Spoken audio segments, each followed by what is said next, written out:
August क्रांतीदिनी सांगलीच्या राजकारणात नवं पर्व. दलित पॅन्थरचं खंबीर नेतृत्व अशोकराव कांबळे, शेकडो कार्यकर्त्यांसह वंचित बहुजन आघाडीत. सुजातभाई आंबेडकरांच्या उपस्थितीत ऐतिहासिक पक्षप्रवेश. सर्व समाजाला सोबत घेऊन चालणारं नेतृत्व, मानवतेच्या चळवळीची अखंड निष्ठा आणि संघर्षाची परंपरा आता वंचित बहुजन आघाडीच्या बळकटीसाठी सांगली जिल्ह्याच्या राजकारणात नव्या समीकरणांची चाहूल. सांगली जिल्ह्याच्या राजकीय, सामाजिक आणि आंबेडकरी चळवळीच्या इतिहासात 9 ऑगस्ट क्रांती दिन हा दिवस परिवर्तनाचा नवा अध्याय लिहिणारा ठरणार आहे.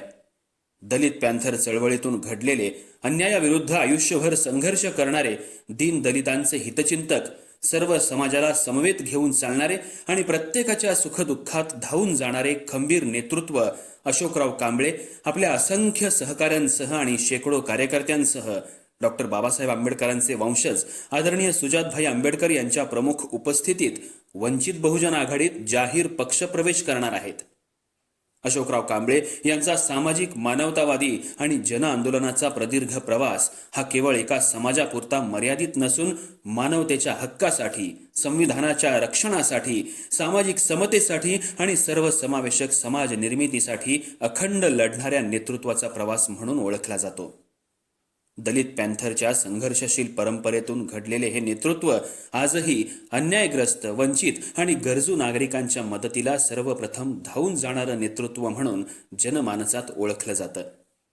या ऐतिहासिक पक्षप्रवेश सोहळ्याला वंचित बहुजन आघाडीचे प्रदेश उपाध्यक्ष प्राध्यापक सोमनाथ साळुंखे सर यांच्या मार्गदर्शनाखाली हा प्रवेश सोहळा पार पडणार आहे. जिल्हाध्यक्ष नितीन सोनवणे, त्याचबरोबर ज्येष्ठ पत्रकार सूर्यकांत कोकडे, अर्थराज्य समूहाचे अल्ताफ खतीब, नजीर झारी, प्रतीक कोकडे यांच्यासह अनेक मान्यवरांची प्रमुख उपस्थिती या सोहळ्याला लाभणार आहे. अशोकराव कांबळे यांच्या नेतृत्वाखाली चळवळीशी एकनिष्ठ राहिलेले असंख्य अनुयायी, सामाजिक कार्यकर्ते, युवक आणि विविध समाज घटकातील शेकडो कार्यकर्ते वंचित बहुजन आघाडीत प्रवेश करणार असल्यानं सांगली जिल्ह्यात पक्षाच्या संघटनात्मक विस्ताराला मोठी चालना मिळणार असल्याचं बोललं जात आहे. राजकीय वर्तुळात या पक्षप्रवेशाकडे विशेष लक्ष लागलं असून अशोकराव कांबळे यांच्या प्रवेशामुळे सांगली जिल्ह्यातील राजकीय समीकरणांमध्ये मोठे बदल घडण्याची शक्यता व्यक्त केली जाते. सामाजिक समतेचा विचार, संविधानवादी भूमिका आणि सर्वसमावेशक नेतृत्व यामुळं वंचित बहुजन आघाडीला नवसंजीवनी मिळेल असा विश्वास कार्यकर्त्यांमधून व्यक्त होतोय.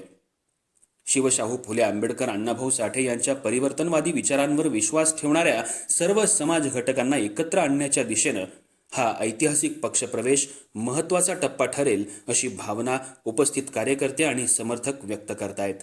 त्यामुळं 9 ऑगस्टचा हा मेळावा केवळ पक्षप्रवेशाचा कार्यक्रम न राहता सामाजिक ऐक्य, संविधाननिष्ठ विचार आणि परिवर्तनाच्या नव्या पर्वाची घोषणा ठरणार असल्याचं मानलं जात आहे. अर्थराज्य न्यूज मराठीसाठी ब्युरो रिपोर्ट. अर्थराज्य न्यूज चॅनलला लाईक करा, शेअर करा आणि सबस्क्राईब करा.